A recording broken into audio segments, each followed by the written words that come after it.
Alright, so what's going on YouTube? Figured I'd do a video up here real quick. It's the TF3 this time. Anyhow, what we got going on with it. I was out gonna get ready to make some videos the other day of the TF3 finally. And the transmission on it started giving me some issues. You can see I got it tore apart, and I just kind of wanted to go over what a pain in the butt this thing is, taking the transmission apart, and a failure that happened. That's a really odd failure, because I thought I stripped the gear, and I ended up I didn't strip a gear. It was an ERC clip, an E clip, like this little E clip. That actually broke. Here's the one part of it. It came out in pieces. There's the one corner of it. Focus. Anyhow, that's the one corner of it. It exploded into pieces.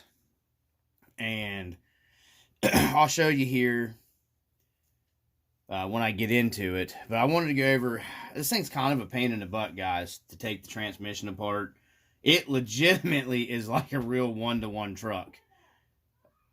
You have your transfer case. Okay. I've got it. There's the other side that actually screws in. And then you've got 1, 2, 3, 4, 5, 6, 7, 8 screws hold your transfer case onto your back part of your transfer case. So 8 screws here for that. Then you literally have to disassemble the gearbox of the transfer because you've got a hidden screw. I was trying to find my little thing here to show you guys on camera. You got to take your bearing and your everything out of here, because see that hole right here? There's a hidden screw that bearing hides that sits in here in your transfer case. So you've got 1, 2, 3, 4, 5, 6 more screws that you take out to remove your transfer case from your transmission, just to get it to look like that. And then in order to take your transfer case off, you have what would be your oil pan on your one-to-one, which is your motor cover, up inside your plastic engine, which, by the way, this thing has one of those oddball pinion gears on it. So if you guys are getting pinion gears, keep that in mind for a Trailfinder 3 if you're wanting to raise or lower your tooth count. I'm not sure what you can go and what you can't. But, so you've got 2, 3, 4, 5, 6, 7, 8 more screws that go around, which would be a bell housing on a real one-to-one. Your bell housing, which would be what this would be like this would be your bell housing, where your transmission mates to your engine. So you got 8 screws there to separate these two. But before you can do that, you have 1, 2, 3, 4, 5, 6 screws in your oil pan that have to come off. So it's kind of crazy how this thing, just to get simple, to separate the motor and transmission would be 8, 9, 10, 11, 12 screws to separate your engine, supposed scale engine, from your transmission. Now, to get the transmission and the engine and everything, transfer case is bolted together out of your chassis rails, it actually has like an engine mount setup. I'm not going to show you that on the chassis. And they're 1.5 millimeter screws, and there's altogether, I think 6 total, and they bolt into your engine block here like a real one-to-one would have engine mounts. You got 1, 2, 3, 4, 5, 6, 7. Oh, okay, I'm coming. I'm sorry, you have 7, not 8. Okay, gotta pause this, got an emergency. Okay, guys, so back to, I guess we'll make this second part of the video. Anyways, getting back into it. So when you get all this tore apart, you get your motor and your transmission separated. You go in there, and then you got your transfer case off, you got your motor out. So in order to get to your gear sets that are inside of here, and this is your shifting fork mechanism, okay, on this. And then this is your main shaft here for your motor and everything. This is what turns. So you'll have another 1, 2, 3, 4, 5, 6, 7. Let me count that again. 1, 2, 3, 4, 5, 6, 7 more 1.5 millimeter coarse threaded screws. So what you'll do is, and this has got to come back apart anyways. Daddy, I guess what today looks like. Okay, so back to it again. You can separate once you take those screws out of the back here, you separate this, and it's kind of a pain in the butt to get out. So what I do is I just take my little scratch awl, whatever, probe, push in there, and just give it a pop it and pop the two halves apart. And it's still a pain in the butt. You got to wiggle it around, go back in here with something, pry it a little bit.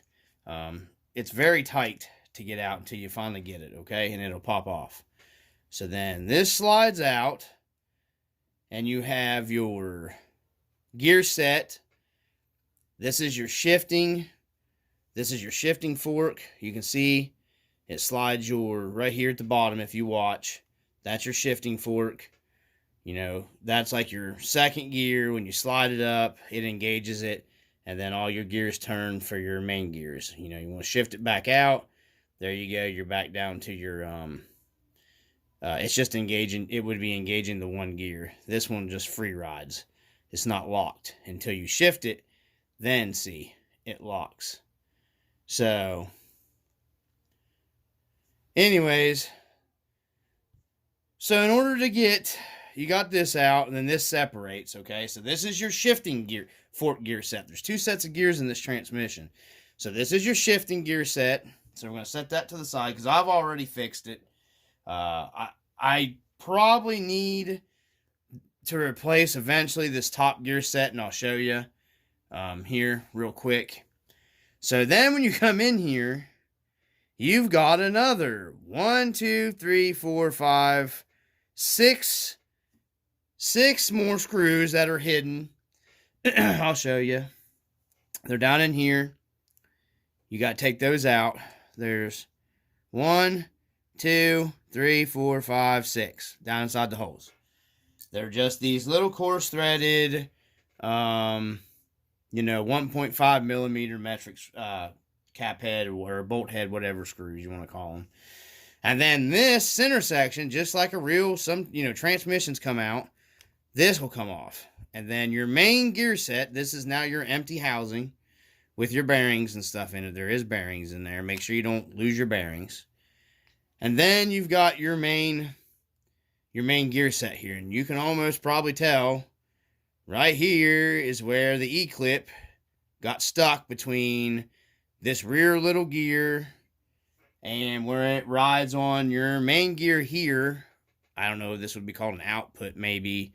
On a real one-to-one, I think this is like an output or whatever. And then this, because the top gear would be your input and this would be your output, I think. So, anyways, it didn't hurt this gear because this is a pretty super heavy-duty gear. I mean, it's pretty heavy-duty. The gears are made pretty well. All the gears in this transmission are made pretty heavy. So they should take a pretty good, pounding. Except for this little gear right here, which is the main gear on your top shaft, that really runs through pretty much everything. And this is what gives you your gear ratio when you're swapping from your gears on your shifting set. Because when it disengages this one and then it drops to your other one, this is what changes your gear ratio. But this is your main output gear. No matter what, it's always turning. And you can see where it kind of chewed into the teeth in the middle of the gear. But The good thing is that is not where the gear in the back rides. It's a fat gear. So all I had to do was to come in here in between the teeth and file all this back down in the middle. Because you still got good teeth back here and good teeth back here where it, or up here where it rides. So you got positive engagement here and there, and it's just cleaning out between these teeth and getting the broken pieces and everything out of it. Actually ended up, it was okay. It's butter smooth again. This little gear set right here from Rc4wd Drive is freaking $50. They should have made an E-clip or some kind of removable, just being able to change this gear to save you money instead of charging you $50. That's just my opinion for this whole gear. And I realize, well, that's where they make the money, selling your parts. There's no reason why they couldn't have made this to where it was serviceable and you could change this out with like a pin drive or something of that nature on it. You know what I mean? Because you can take this one out. There's pins that hold this in here and you can slide this gear off. So they could sell you this shaft without these gears and sell this to you way cheaper because there's no way this is worth $50. So when you buy this, the only thing I can find it is with these gears assembled with this whole thing, and I think you get that bearing. But I just wanted to share that with you guys. There's no reason since they made this gear, they could just sell you this shaft onto this gear unless they figure when this foobar is this foobar's, that this is like 10 times heavier duty than this right here. So I just really wish they'd have done something different and made that a serviceable gear. But I am making it work. When I get the extra funds, I will get me a gear set. I'm going to buy one of these whole complete sets and put it up because I really do like the TF3. And then this is your main drive gear here that runs on your pinion gear inside your transmission. And it goes up into this main part right here is where it rides. It just sits in there like that. And there is a bearing on that too. Make sure you don't lose it. The bearing sits down into that upper part right here. I don't know if you there kind of make it out and it just sits in there like that. That's all there is to it. And then it's just free spins in there. So that's it for that, guys. I just thought I'd do a video. I'm going to put it back together.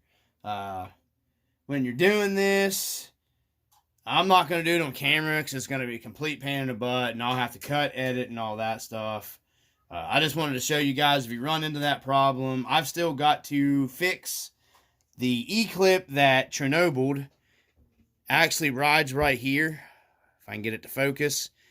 This is where the E-clip broke off of, and it's the E-clip that stops. Get this turning. It would stop, see, it would stop it from over pulling into your case right here. So I've got to find an E-clip before I put it back together. I haven't done that yet. But this is the E-clip that broke. So there's one that goes here and there's one that goes here. And then also when you're reassembling this thing has hidden E-clips and you will see them taking your time taking them apart. You do have a bigger one that sets inside over top of a bearing inside your inside the back part here of your secondary housing. So just pay attention to what you're doing when you're tearing apart. You'll be fine. I'm going to re-grease this thing. I've cleaned all the junk out of it, all the broken pieces out, and everything was working pretty buttery smooth. I'm just going to keep going with it, and there's no catches, no burrs, so it ground up the rest of that E-clip. I couldn't find it inside the housing or anything anymore, so but that's what happened to this one. It is what it is. It's kind of aggravating. An E-clip failed like that, and almost took out a $50 set of gears. So we're going to put her back together and run her, grease it up real good and see what she does. I just thought I'd show you this little tidbit, guys, of what it takes to disassemble, the Trailfinder 3 chassis, the Trailfinder 3 transmission. It is kind of a task and a lot of screws. So, anyways, from the RC Dungeon, peace.